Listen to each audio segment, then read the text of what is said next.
I've been on 3 mission trips to Africa and have a 4th trip coming up in a few months. People oftentimes ask me why I go back to Africa and what I hope to accomplish or what I think I can do, especially in an area where there's so much need and there's so much hurt and so much suffering and so forth.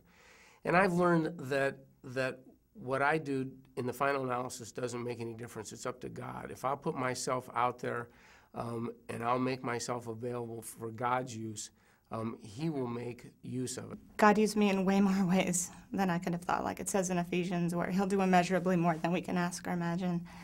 And He used me with the people of Kayamandi, but He also used me with the people on our team, the people from Mariners. So He enriched me in a way when I served Him, and He enriched me with the people, the community He gave me that I came home with.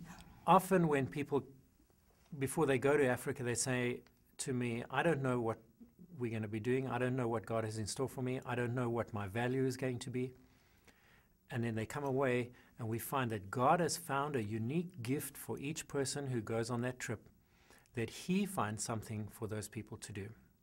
We are just being used powerfully to bridge the gap between the white South African church and the township there in Kayamandi. So on the first trip I went on, after a long flight, 24-hour flight, we got there, we were exhausted. We found out that the main project that we'd be working on for the week was to put on a carnival for the town there, for Kayamandi, for the holidays. And I thought, this is kind of a ridiculous task. And the night before the carnival, we were introduced at Freedless Church, which is our ministry partner there. And the pastor introduced us and introduced that we had come from the States and that we'd be putting on an event in Kayamandi the next evening and that they were welcome to come. And I thought how ridiculous it was to put on a carnival. But we saw that as the carnival started, we saw the people from I can't even do it, Freedless show up. And we saw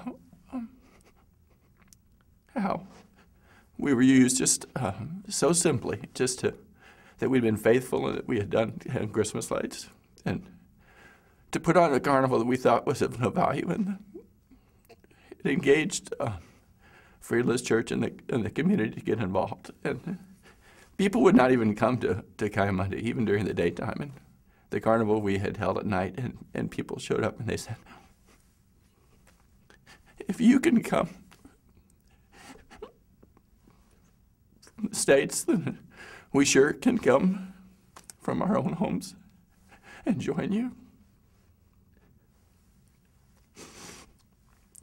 And that night I saw God work powerfully in something simple.